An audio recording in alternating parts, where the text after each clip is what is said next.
ایک سید صاحب نے جو کہ ہمارے شہر سے ہیں، وہاں کوپن ہیگن میں رہتے ہیں، مظفر نقوی صاحب، مجھے کہنے لگے مولانا مرتضیٰ زیدی صاحب وہاں آئے ہوئے تھے، انہوں نے درس اخلاق کہا تو مجھے کہنے لگے کہ 3 دن سے مولانا درس اخلاق کہہ رہے ہیں، تو جب یہ چلے جاتے ہیں، جب کئی مولانا آتے ہیں، قبلہ حافظ صاحب بھی آتے ہیں، تو ہمارے لوگ درس اخلاق کو لیتے نہیں ہیں جیسے لینا چاہیے، اخلاق ٹھیک نہیں ہوتے۔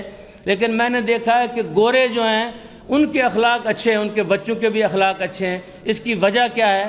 تو میں نے ان کو کہا کہ گورے جو ہیں اپنے بچوں کو بچپن سے تربیت کرتے ہیں اخلاقیات کی، بتاتے ہیں کہ جھوٹ نہیں بولنا، غلط کام نہیں کرنا، چوری نہیں کرنی، کسی سے لڑنا نہیں ہے۔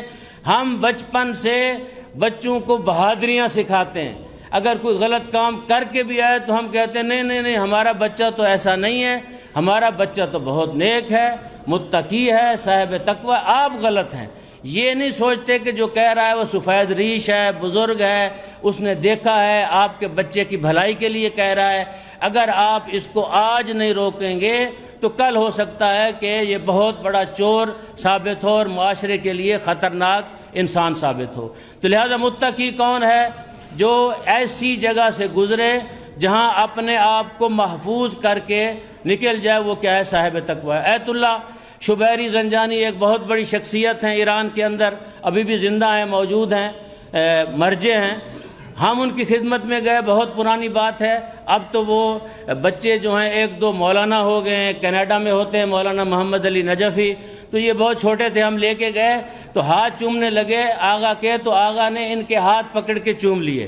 تو میں نے آغا سے کہا کہ آغا یہ کیا ہے؟ آپ تو مرجع ہیں، آپ تو بہت بڑی شخصیت ہیں، آپ صاحب تقوی ہیں۔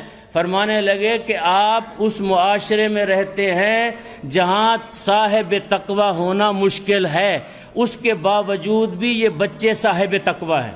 میں ایسے معاشرے میں رہتا ہوں جہاں سب نیکی ہی نیکی ہے، قم ہے، قم میں بی بی کا حرم ہے، مدارس ہیں، علماء ہیں، تو لہٰذا میرا صاحب تقوی ہونا کمال کی بات نہیں ہے، ان بچوں کا صاحب تقوی ہونا کیا ہے؟ کمال کی بات ہے۔ تو لہٰذا ایسے معاشرے میں اگر آپ اپنے آپ کو بچا سکتے ہیں تو اس آیت جو آیت میں نے پڑھی، اس آیت کے آپ مصداق بن سکتے ہیں۔ اب متقین کی نشانیاں بھی بتائی ہیں، ہم آج دیکھیں کہ ہمارے اندر یہ چیزیں ہیں یا نہیں ہیں۔ اگر ہیں تو ہم صاحب تقوی ہیں، اگر نہیں ہیں تو کیا ہے؟ زبانی طور پر ہم کیا ہیں؟ صاحب تقوی ہیں۔ سب سے پہلی الذین یؤمنون بالغیب، پہلی چیز یہ ہے کہ غیب پہ ایمان ہو۔ وہ ایمان بھی غیب پہ، اس کے بھی مراتب ہیں، دل سے بھی ایمان ہو، قلباً ایمان رکھتا ہو۔ دوسری چیز یہ ہے جو چیز غیب ہے اس پہ کیا ہے؟ ایمان ہو۔ خالق کی کائنات غیب ہے، آپ کا اس پہ ایمان ہو۔ ایمان فقط یہ نہیں ہے کہ میں کہوں میرا ایمان ہے، ایمان ایسا ہو جس سے اللہ روکتا ہے اس سے رکنا چاہیے، جس کے بارے میں اللہ حکم دیتا ہے اس کو انجام دینا چاہیے۔ تیسری چیز جو ان مطالب میں بیان کی گئی ہے وہ یہ ہے کہ حواس ظاہریہ، جو حواس ظاہریہ کے اندر چیزیں نہیں آتی ان پہ بھی ایمان ہو۔